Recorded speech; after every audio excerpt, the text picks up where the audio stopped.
Oh yeah, Scoville junkies. A Scoville junkie is somebody who likes hot peppers, because a Scoville unit is a unit of heat for peppers.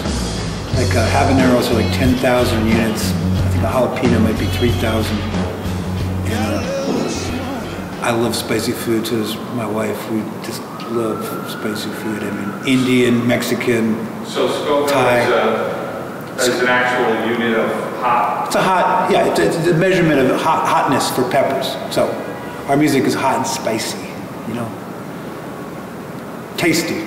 Yeah, I grew up in Princeton, New Jersey, and when we were young, we'd sneak into New York when we were like 13. Actually, I went and saw the Rolling Stones at Madison Square Garden by myself when I was 14. I remember the first album I actually paid for was Buddy Guy's A Man in the Blues. I played in a bunch of rock bands. I mean, I was basically out there on the road since I was, you know, I dropped out of school when I was 16 and was just playing in bands. I was the Elevators. We recorded a record in '79 for Arista.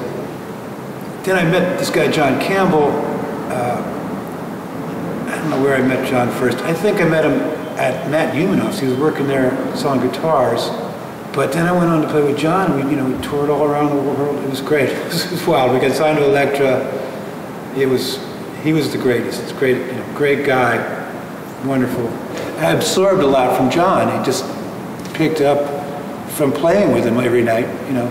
So I had a big influence, you know, fingerstyle, country, slide playing, you know. He just amazing guitar player. I mean, he could play anything. But then I actually, you know, after John passed away, it's funny, I went down to Texas and I played with Doyle Bramhall, who was Stevie Ray's writing partner and used to play with Jimmy Vaughn when he was in high school and stuff. And he was great. I mean, Doyle asked me after the gig, said, "You want to move to Austin?" I said, "Yeah, man, that'd be great." So I played with Doyle for 3 years down in Austin. Well, all over the place. We went to Europe a lot. We'd come to New York and, you know, travel all over the place. But you can just tour in Texas without ever leaving Texas.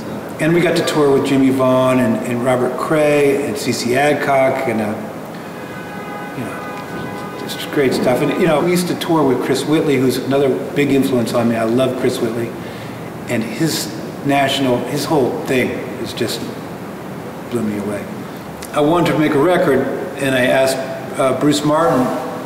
Actually, it started off with Mike Dunn. I played a gig with Mike Dunn, who has played bass with a lot of famous people, Leon Helm, the band. Anyway, he said, "Well, Zonder, we got to do some gigs." So I figured to get some gigs, we'd go and record. We ended up going to this place, which is it's kind of a place where they repair tour buses. And in the back, they have a little stage and sort of a control room, but very raw. I don't think they'd ever recorded anything there before. We did a lot of covers too. I mean, it's like half originals, half covers. Some of the originals were kind of floating around. Some I had from a band. It was kind of a live record. A lot of the things we just played, you know, first time. It was recorded, and then we'd sit around for a couple days trying to figure out if we needed to record it again. So, I don't know. I love it. It's great.